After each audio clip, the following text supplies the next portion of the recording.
कहानी की शुरुआत होती है एक छोटी बच्ची सारा से, जो एली से पूछता है, क्या वाकई सच है तुम्हें ज़ॉम्बी ने काटा था और तुम बच गई? एली अपनी बाजू से कपड़ा हटाकर दिखाती है, ज़ॉम्बी का डर। ये तीनों एक म्यूजियम के अंदर छिपकर वहाँ से गुजरना चाहते थे। वही महफूज रास्ता था। जोएल देखता है बाहर कुछ अजीब सा बिखरा हुआ था, लेकिन वो उसे छोड़कर दरवाजे को खोलते हैं और म्यूजियम के अंदर जाते हैं। आहिस्ता जाते हैं। तीनों अलग अलग होकर सर्चिंग शुरू करते हैं। अचानक एली आवाज देती है। जोएल जल्दी उसकी तरफ जाता है। वो देखते हैं कमरे के कोने में एक वर्कर की लाश पड़ी हुई होती है। वो उसे छोड़कर दूसरी तरफ जाते हैं। अंदर दाखिल होते हैं तो टेस और एली सुनते हैं और डर जाते हैं। जल्दी जल्दी में ये तीनों एक कांच की दीवार के पीछे खड़े हो जाते हैं तो दूसरी तरफ एक ज़ॉम्बी का इन्फेक्टेड बंदा को उठते हुए देखते हैं। एली और टेस डरे हुए थे। जोएल उन्हें चुप रहने का इशारा करती भी आवाज उस ज़ॉम्बी को उनकी तरफ ला सकती थी। वो देख ही रहे होते हैं कि अचानक एक अजीब सी शक्ल का ज़ॉम्बी उनकी तरफ आता है और हमला करता है। जोएल अपनी बंदूक से उसे उसी वक्त खत्म कर देता है, लेकिन उनकी आवाज की वजह से दूसरे और हमला कर देते हैं। जोएल एली और टेस को तेज आवाज में बोलता है, तुम बाहर भागो। वो दोनों भागती हैं और जोएल ज़ॉम्बीज़ को मार गिराता है। वहाँ से निकलकर वो फिर से महफूज जगह की तलाश करते हैं। अपने हथियारों को दरवाजे से पहले देखते हैं कि वहाँ कोई पहले से मौजूद तो नहीं, और फिर चलकर उस बिल्डिंग का दरवाजा खोलते हैं। अंदर आते हैं तो देखते हैं वहाँ पर कुछ मरे हुए लोगों की लाशें पड़ी हुई होती हैं। टेस समझ जाती है यहाँ जरूर पहले से ज़ॉम्बी मौजूद। जोएल मिलर को वहाँ से निकलने को कहती है। जोएल उसे साथ चलने को बोलता है, लेकिन टेस कहती है कि म्यूजियम में उसे ज़ॉम्बी ने काट लिया था और अपना कंधा दिखाती है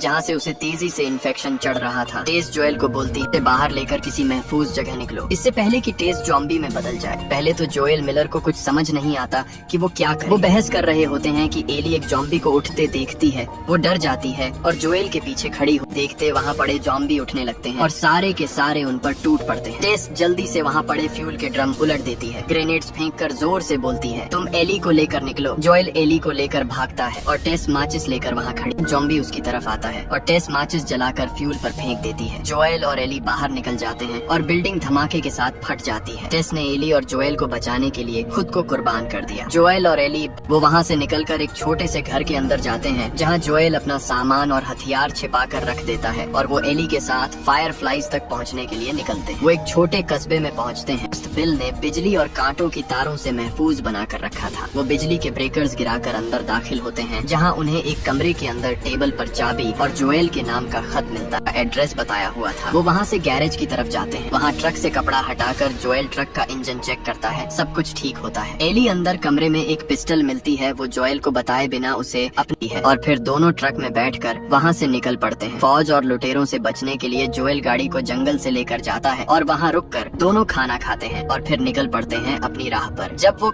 हाल बिल्डिंग से गुजरते हैं तो वहाँ एक लुटेरा जख्मी होने का ढोंग करता है। जोएल समझ जाता है कि ये एक जाल है। वो बिना गाड़ी रोके स्पीड से जाता है। आगे खड़ा लुटेरा रास्ते से हट जाता है, लेकिन ऊपर बिल्डिंग पर खड़ा दूसरा बंदा गिरता है। जोएल गाड़ी भगाता है, लेकिन लुटेरों के लगाए हुए रास्ते पर कील गाड़ी के टायर फोड़ देते हैं और गाड़ी जोएल के कंट्रोल से निकल जाती है और एक्सीडेंट हो जाता है। एली गाड़ी से निकलकर छिप जाती है, को गोली मार देता है। जैसे ही जोएल दोबारा बंदूक रीलोड कर रहा होता है तो अचानक दरवाजे से दूसरा लुटेरा आकर जोएल पर हमला करता है। जोएल उससे लड़ता है, लेकिन लुटेरा उसे गिराकर उसका गला दबाता है। बिना आहिस्ता आहिस्ता उसे पीछे से गोली मार देती है, वो उसी पिस्टल से जो एली ने अपने बैग में छिपाया हुआ था। इस तरह जोएल की जान बच जाती है। वो एली से पिस्टल लेता है और दोनों बाहर निकलते हैं। चुपके से देख कि तेज रफ्तार गाड़ियाँ वहाँ से क्रॉस होती हैं। कुछ ही देर में लुटेरों के बड़े सरदार को फौज की लीडर गोली मारती है और दूसरे लुटेरों की तलाश में निकलती है। जोएल और एली चुपके से में रात गुजारने के लिए सो जाते हैं। अचानक एली की आंख खुलती है तो वहाँ उसके ऊपर एक बंदा पिस्टल तान के खड़ा होता है। जोएल भी जाग जाता है और उन्हें यकीन दिलाता है कि हम आपको कोई नुक्स देते हैं। बात करने पर पता चलता है उसका नाम हेनरी है और वो अपने छोटे भाई सैम को इस खतरनाक शहर से हिफाजत से वायोमिंग सिटी तक ले जाना चाहता है, क्योंकि उन्हें कहीं से पता चला था वहाँ फायर फ्लाइज का एक बेस है। नहीं करता, लेकिन इस शहर के सारे रास्ते अच्छी तरह सिर्फ हेनरी ही जानता था और फिर सर्च लाइट्स लेकर वो रात के अंधेरे में वहाँ से निकल पड़ते हैं। हर जगह चीजें बिखरी हुई और तबाह हाल दिखती हैं। चलते चलते वो बाहर आ जाते हैं। उन पर अचानक से कोई फायरिंग करता है। जोएल सबको गाड़ी के पीछे छिपाकर खुद उस फायरिंग करने वाले का पीछा करता है। जब वो उसके घर के अंदर जाता है तो एक बूढ़ा स्नाइपर लेकर बैठा होता है। जोएल उसे वहाँ खत्म कर देता है और उसका स्नाइपर करता है। जब उसकी नजर नीचे पड़े वॉकी टॉकी पर पड़ती है तो वो फौरन हेनरी वालों को आवाज देता है, जल्दी वहाँ से निकलो, अभी वो उठने वाले थे। पीछे पीछे से फौजी ट्रक आ जाते हैं और उन तीनों को कुचलने पर बैठा हुआ जोएल एक ही स्नाइपर फायर से ट्रक ड्राइवर को हलाक कर देता है और ट्रक बिल्डिंग से टकराकर बड़े धमाके के साथ फट जाती है। हेनरी अपने भाई और एली को गाड़ी के पीछे छिपा लेता है, लेकिन मौजूदगी पहचान लेती है और उन्हें बाहर आने का ऑर्डर देती है। हेनरी हाथ ऊपर करके आहिस्ता कदम रखते हुए बाहर निकलता है और लीडर उस पर पिस्टल तान फायर करने वाली होती है कि पीछे से एक ट्रक ब्रिज से नीचे फौजी परेशान हो जाते हैं कि अचानक हजारों की तादाद में जॉम्बी निकलते हैं और जबरदस्त हमला कर देते हैं। वहाँ मौजूद सब फौजियों को मारकर वो एली और सैम तक पहुँचते हैं। ऊपर स्नाइपर ली बैठा जोएल जॉम्बीज को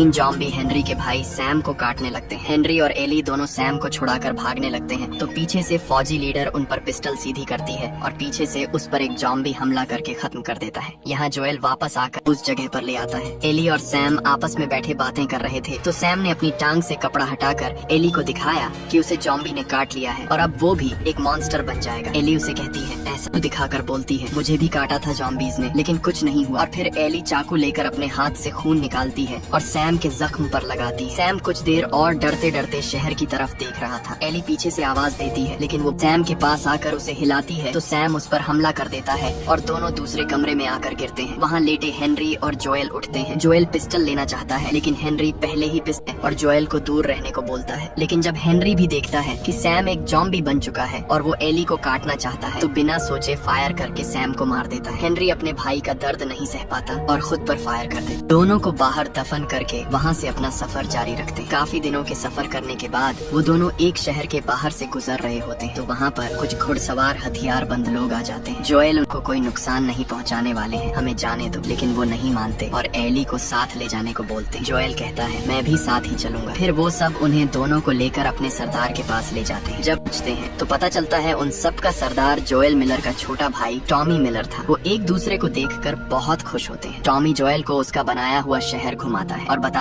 फिर जोएल टॉमी को उसे फायर फ्लाइज के बेस तक ले जाने को बोलता है क्योंकि टॉमी मिलर पहले फायर फ्लाइज के साथ काम कर चुका होता है। तो वो एली और जोएल को वहाँ तक जाने का रास्ता बताता है और एक घोड़ा भी देता है। फिर जब वो साल्ट लेक सिटी पहुँचते हैं जहाँ फायर फ्लाइज का बेस होता है तो वहाँ पर कुछ फायर फ्लाइज के लोग एली और जोएल पर एक स्मोक बम फेंक कर उन्हें बेहोश कर देते हैं। जब जोएल की आँख खुलती है तो वो एकता है और वहाँ फायर फ्लाइज की लीडर मार्लिन मौजूद होती है। वो जोएल को बताती है, हमने टेस्ट किया है, एली वाकई में इस फंगस से इम्यूनाइज्ड है और हम उसके दिमाग से इस बीमारी की वैक्सीन बना सकते हैं कि जान जाने का खतरा है। जोएल ये सुनकर शॉक हो जाता है और उन्हें ऐसा करने से रोकता है। जैसे ही वो बेड से उठता है तो मार्लिन का गार्ड उसे गिरा देता है। मार्लिन गार्ड्स को रोकती है और जोएल को बोलती है इसके अलावा और कोई रास्ता, उसे बंदी बनाने को बोलती है। गार्ड जोएल को अंदर ले जा रहा होता है कि जोएल उस गार्ड से बंदूक छीनकर मार देता है और बढ़ता जाता है। जब वो अंदर जाता है तो एली को ऑपरेशन थिएटर में ले गए होते हैं। जोएल सब उठाकर गैरेज की तरफ गाड़ी निकालने जाता है। पीछे से मार्लिन उस पर पिस्टल लेकर तानते हुए उसे रुकने को बोलती है। जोएल रुक जाता है और मार्लिन पिस्टल नीचे करके उसे